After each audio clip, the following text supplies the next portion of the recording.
ధరణి రహస్యాలను ఛేదిస్తాం, ధరణిని అడ్డు పెట్టుకుని చేసిన అక్రమాలను వెలికి తీస్తామంటున్న రేవంత్ సర్కార్ ఆ దిశగా స్పీడ్ పెంచింది. ఎస్సీటీకి విస్తృత అధికారాలు కల్పించడంతో పాటు స్పెషల్ ఎంక్వైరీ టీం ఏర్పాటు చేసింది. మరి ఎంక్వైరీ టీం ఏం చేయబోతోంది? ఎప్పట్లోగా విచారణ పూర్తి చేసే అవకాశం ఉంది?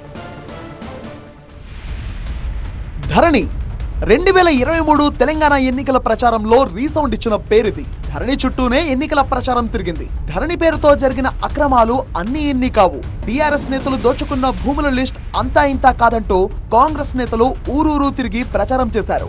టీఆర్ఎస్ నేతలపై పెద్ద ఎత్తున దుమ్మెత్తిపోశారు. అవినీతిని బయట పెడతామంటూ బహిరంగంగానే సవాల్ కూడా చేశారు. అందుకనుగుణంగానే ధరణి పోర్టల్పై ప్రత్యేక విచారణకు తెలంగాణ ప్రభుత్వం ఆదేశాలిచ్చింది.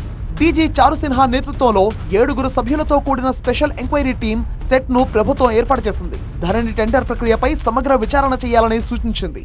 వెండర్ ఎంపికలో అక్రమాలపై ఆరా తీయనుంది సెట్. డేటా భద్రత, గోప్యత ఉల్లంఘనలపై విచారణ జరపనుంది. పోర్టల్ డిజైన్, సిస్టమ్ లోపాలపై దర్యాప్తు చేయబోతోంది. అనధికార లావాదేవీలు, రెవెన్యూ నష్టంపై విచారించబోతోంది. ధరణి పోర్టల్ రూపకల్పన నుంచి అమలు వరకు జరిగిన అన్ని ప్రక్రియలను ఈ బృందం క్షుణ్ణంగా పరిశీలించనుంది. విదేశీ సంస్థల ప్రమేయం ఉందా అనే కోణంలో కూడా ఆరా తీయనుంది. కాంట్రాక్ట్ అమల్లో ఉండగా విదేశీ సంస్థలకు యాజమాన్య హక్కులు మారాయా? ధరణిలో వ్యక్తిగత సమాచార భద్రతకు భంగం కలిగిందా? లావాదేవీల్లో ఏమైనా అవకతవకలు జరిగాయా అనే అంశాలపైన ఎస్ఈటీ ఆరా తీయనుంది. సిస్టమ్ లాగులు లేకపోవడం, దరఖాస్తుదారుల ఐపీ అడ్రస్లు నమోదు కాకపోవడం, లావాదేవీల ఐడీలు సరిపోలకపోవడం లాంటి వివరాలను సేకరించాల్సి ఉంటుంది. అక్రమాలు నిజమని తేలితే బాధ్యులపై ఎలాంటి చర్యలు తీసుకోవాలి అనేది కూడా సిఫార్సు చేయాల్సి ఉంటుంది. ప్రత్యేక దర్యాప్తు సంస్థలకు కేసులను అప్పగించాలా లేదా అనేది సూచించాలి.